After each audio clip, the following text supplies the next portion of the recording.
As a student who has been aware of human trafficking for more than half of my life, my general understanding of what it is very clear. The implications and ideas are easy to understand because I've understood the term slavery since grade school. However, we will never understand the stories we're told because it is likely that we'll never be in that situation. And if you're listening to this now, it's probably because you're free. So, of the 10 topics that I could have chosen to speak about, I chose to speak about the underground topic of victim blaming. And that may not make sense yet, but that's okay. How many times have you heard the term victim blaming in the world of human trafficking from anyone who is not a victim? Who's told you that victim blame is one of the hardest things to experience when you're trying to transition from a victim into a survivor? There's a fair chance that that's never. The stigma is there, and it's causing the demonization of victims everywhere. Recently in class, we were giving an exercise to help us identify prejudice, racism, discrimination, and stereotyping. Conveniently, victim blaming deals with 3 of these 4 topics. For a short definition of each term, you can consider this. Prejudice is generally a preconceived notion with little background or backup.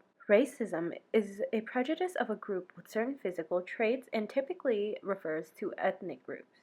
Discrimination is acting upon racism or prejudice, and stereotyping is creating assumptions based off the generalization of groups with certain traits. Now you may be thinking, but what does this have to do with victim recovery or rescue? The simple answer is that it makes it more difficult to reintegrate into society or recover if there are people telling you that it is your fault even when they do not have information about it. They are making it seem like it's the fault of the victim without having full context of the victim's story. Now, what would you feel like if you had gotten your freedom back and then people begin to make assumptions and make you feel guilty that you were taken advantage of? To help me explain this concept and the concept of human trafficking, here is Mr. Tran. Please tell us something about yourself, Mr. Tran. Well, I have a master's in social work. I work with child welfare, particularly emergency foster care. Just some of that cohort of kids just abused, neglect, abandoned kids between birth and 18 years old. And that's who I am, what I do. And what was the next question? What do you know about human trafficking as a general topic? It covers a lot. There's a lot of reasons why people are trafficked. It ranges from like sex trafficking to modern day slavery. Pretty much just trafficking people and then making them repay their debts Forced labor. Enforced slavery. Sometimes they're tricked.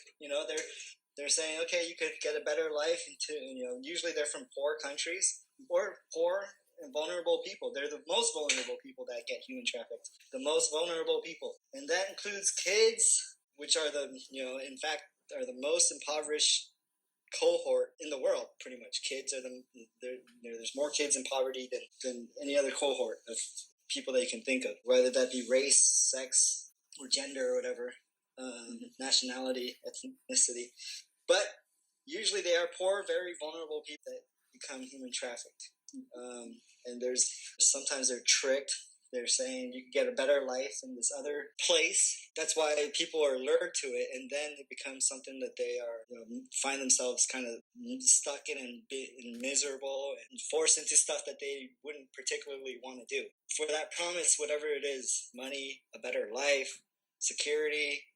It could be someone from a third world country coming to a first world country. It could be someone from even in a first world country like ours, particularly like kids who are promised, who are vulnerable, who maybe don't have guidance, security. Some people that don't have like parents or whatever, and they're looking for that kind of security, and then they find it in someone who really persuades them through their charm, maybe, and it could be through drugs. But yeah, there's a lot of reasons why people are human trafficked, and it's usually about money, I think. So you work with emergency foster care type situations without disclosing any confidential information. Are there any key signs of a human trafficking case that the general public would be able to see, such as a facaded working locations such as the massage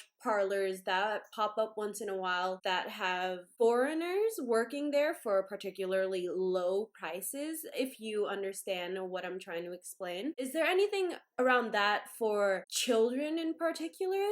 Oh, of course.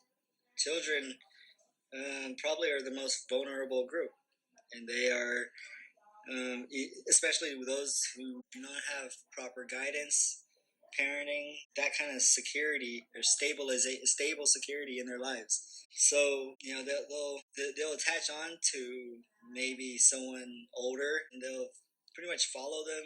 It's at first it's just like they really take away their innocence. They start off as innocent, and they're all innocent. I guess that's what happens. Is like they lose that perspective, or people lose that perspective that they're innocent, and then they start to blame them. You've heard of blaming the victim.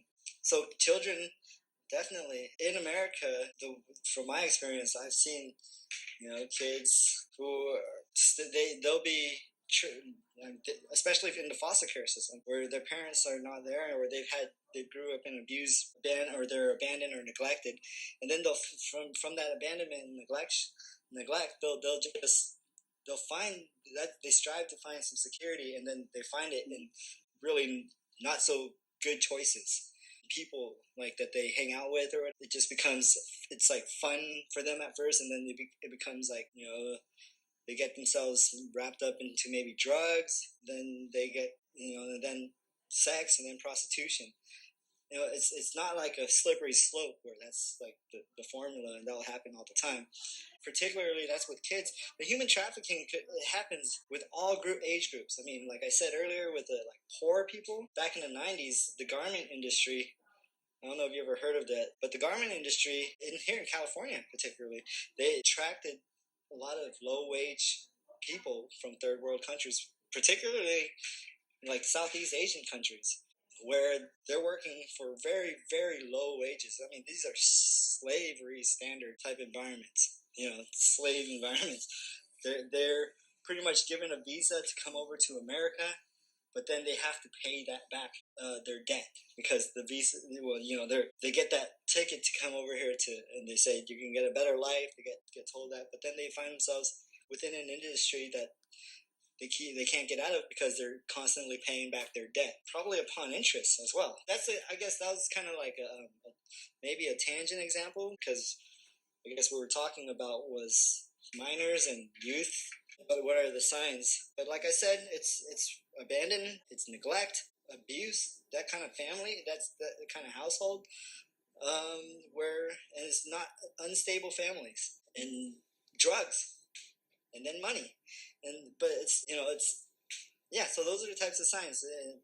People are looking for security, and they find it through sometimes, or they think they find it through doing things that they may not want to do for others. How often would you say that you come across cases of human trafficking, and what kind of trafficking do you seem to find is the most prevalent in your area of work? Okay, so between the preteen to the teen age, I would say is the most critical age, and that's where kids are most at risk. I would say, and then it's not like they're not more at risk when they're older teens, but they just become more sophisticated. But between that preteen to teenage age, like I was saying, 11, 12, 13 to maybe 14, that's when I feel like kids are most vulnerable. They're trying to prove themselves more. Particularly the kids that are abandoned, neglected, or abused, or whatever.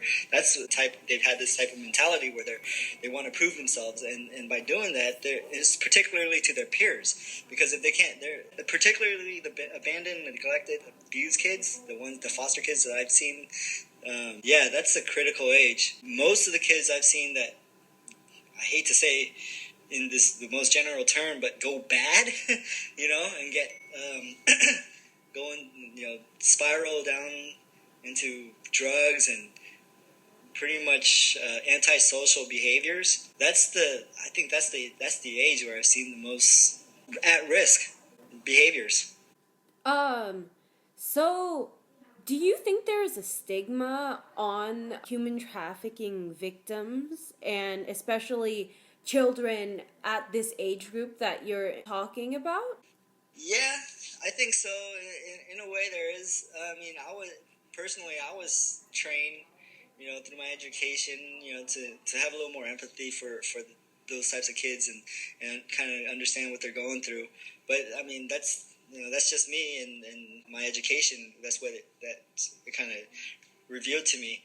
But there is a stigma. So especially we live in a country where it's highly individualistic.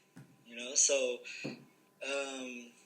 a lot of the times people's actions and behaviors are narrowly viewed as a result of that person and not as a result of other factors, like drugs in the family or poor parenting or abuse, neglect. So people tend to blame uh, the victims, or it's because we live in that type of individualistic society. It's like it's your fault if you mess up. It's they don't want everyone, or not everyone, but people, because with that kind of perspective, they tend to blame people because they'll bring up examples like, well, if Sam from the inner city or from a poor family, if Sam is able to make it, why isn't Donna able to make it?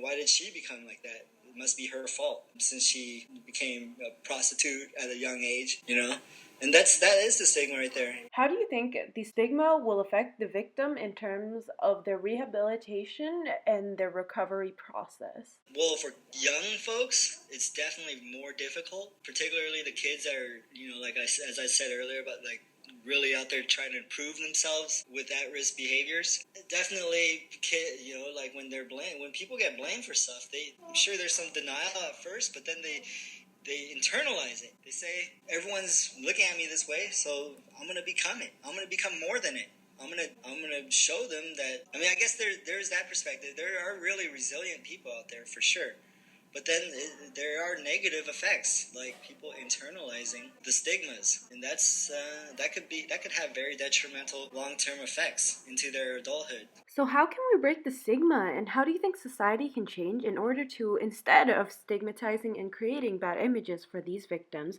how can we convince society to guide the victims and help them to move on as survivors? With empathy, kind of trying to understand where people are coming from. Yeah, and with not labeling people, because when you label people, you put like a border around them. You say that that's what you are, and that's what you always will be, kind of like. And that's, like I said, people internalize it, and then they're like, sure, that's what I am, and I'm never gonna change. So we shouldn't label people. We shouldn't label. People are definitely comes in all different shapes and sizes, and people are very diverse. An individual is very diverse.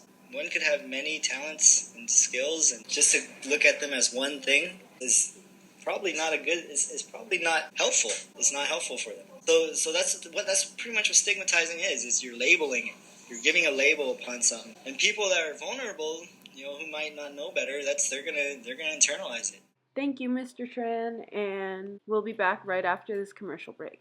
Do you want to make sure that all your groceries and products that you are buying are cruelty-free and use fair labor?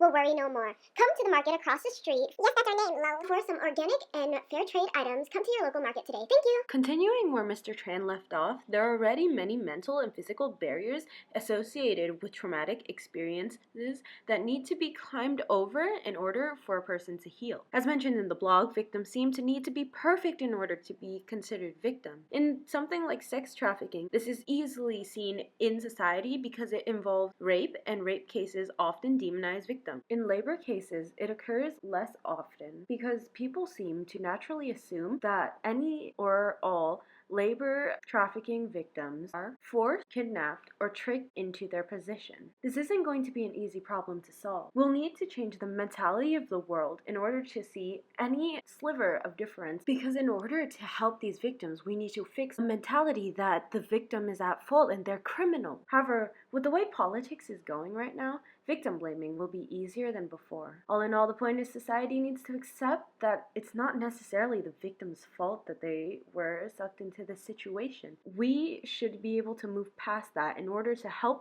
rehabilitate this fellow human being that's being turned into a slave. And maybe when we grasp the concept that is at hand, then maybe we will be able to take the next step and actually help find, rescue, and rehabilitate these people.